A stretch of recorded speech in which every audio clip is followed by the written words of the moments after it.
안녕하십니까. 향군 안보교수 임유정입니다. 지난 주간에 있었던 국내외 주요 안보 관련 뉴스를 국내, 미국, 북한 주변국 순으로 전해드리겠습니다. 먼저 국내 관련 뉴스입니다. 해군이 8월 31일부터 9월 1일까지 영국 최신의 항공모함인 퀸 엘리자베스호 전단과 연합훈련을 실시했습니다. 국방부에 따르면 이번 훈련은 한국과 영국의 훈련 지휘관을 각각 임명해 인도주의적 차원에서 탐색 구종 훈련 등을 실시했다고 밝혔습니다. 지난 5월 말 인도태평양 지역으로 출발한 영국 퀸 엘리자베스 함모전단은 남중국해 등에서 미국, 일본과 각각 연합훈련을 한 뒤에 최초 부산항에 기항하려 했으나 최근 항모전단 내 코로나19 확진자가 발생하고 국내에서 재확산하는 상황을 고려해 근해에서 실시한 것으로 알려졌습니다. 사이먼 스미스 주한 영국 대사는 영국 항모전단 방문은 인도태평양 지역에서의 안보 협력 관계 증진에 대한 영국의 의지를 명확히 나타낸 것이라고 설명했습니다. 한편 미국 전투기와 구축함이 항모전단에 포함되어 3국이 합동훈련을 실시할 가능성이 제기돼 왔으나 미군 전력은 참여하지 않은 것으로 알려졌습니다. 외교부는 노규덕 외교부 한반도 평화교섭 본부장이 미국 성김 대북특별대표의 초청으로 8월 29일부터 9월 1일까지 미국을 방문하여 국무부와 백악관 국가안전보장회의 관계자 등을 만나 한반도 평화 프로세스 조기 재가동과 북미 대화 조기 재개 등 대북 대응에 대해 논의를 했다고 발표했습니다.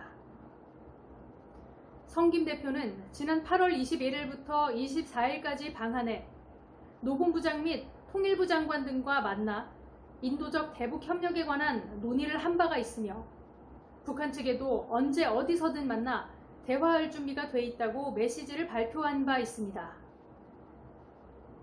다음은 미국 관련 뉴스입니다. 중동과 중앙아시아 군사작전을 책임진 맥킨지 미 중부 사령관은 철군 시한인 8월 31일이 되기 1분 전에 미국의 마지막 비행기가 아프간의 카불 공항에서 이륙해 아프간 미군 철수 완료와 미국 시민 그리고 아프간 현지인의 대피 임무 종료를 선언한다고 공식 발표했습니다. 이로써 2001년 9.11 테러 공격 이후 조지 부시 대통령이 시작했던 미국 역사상 가장 긴 전쟁으로 불리는 탈레반과의 20년 전쟁은 2주 동안의 긴박한 철수작전을 통해 총 12만 3천 명을 대피시키며 공식 종지부를 찍게 됐습니다. 자비훌라 무자히드 탈레반 대변인은 미군이 카불 공항을 떠났다. 이제 완전 독립을 하게 됐다고 선언했고 탈레반이 아프간 전역을 통제하고 있다고 밝혔습니다.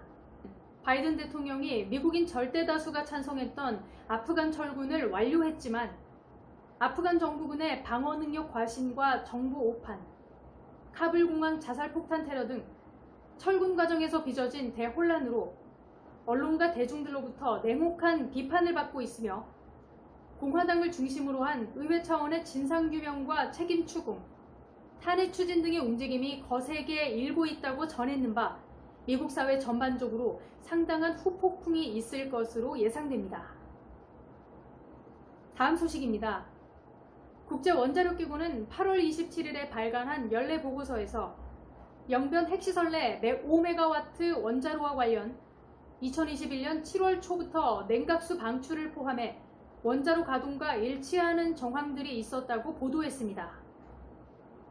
아울러 폐연료봉을 재처리해 핵무기에 사용되는 플루토늄을 생산하기 위해 방사화학실험실을 5개월간 가동한 징후도 있다고 전해 플루토늄을 추출했을 가능성도 시사했습니다.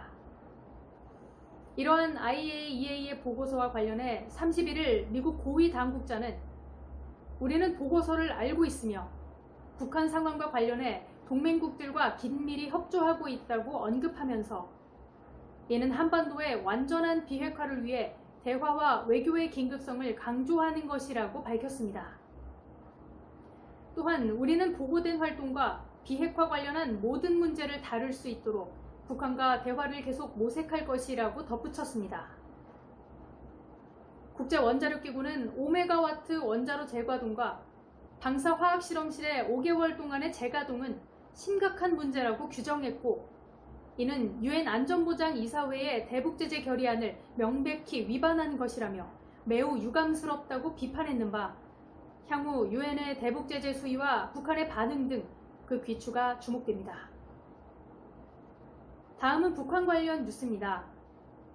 한미연합훈련이 종료됐음에도 북한 외무성은 8월 28일 보도를 통해 외세와 손잡고 동족을 겨냥한 남조선 당국은 앞으로의 모든 후과에 대해 책임을 져야 하며, 이번 침략전쟁 연습을 통해 우리는 외부적 위협을 강력하게 견제하고 제거할 수 있는 국가 방위력과 선제 타격 능력을 계속 강화할 필요성을 절감했다고 비난했습니다. 또한 날로 가중되는 미국의 군사적 위협을 제압하고 적대 세력들에게 강대강으로 맞서면서 최강의 전쟁 억제력을 부단히 비축해 나가야 할 것이라고 강조했습니다.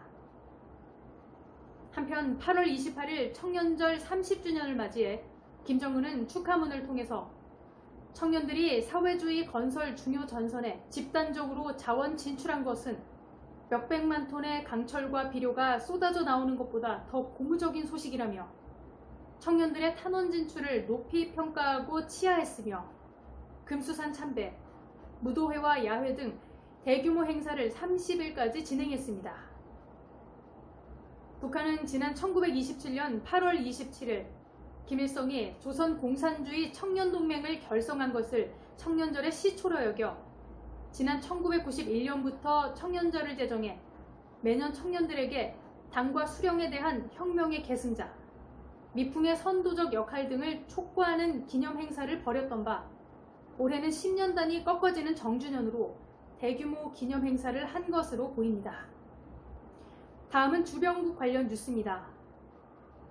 최근 남중국해 항행을 둘러싸고 미국과 중국의 갈등이 고조되고 있는 가운데 8월 27일 중국 해사국은 지난 4월에 개정된 해상교통안전법에 따라 9월 1일부터 자국 영해 및 중국이 영유권을 주장하는 모든 해상에 진입하는 외국 선박은 사전에 중국 당국에 신고를 해야 한다고 발표했고, 신고하지 않을 경우 규정에 따라 영해를 벗어나도록 명령하거나 강제 축출 등 강력 대응할 것이라고 밝혔습니다.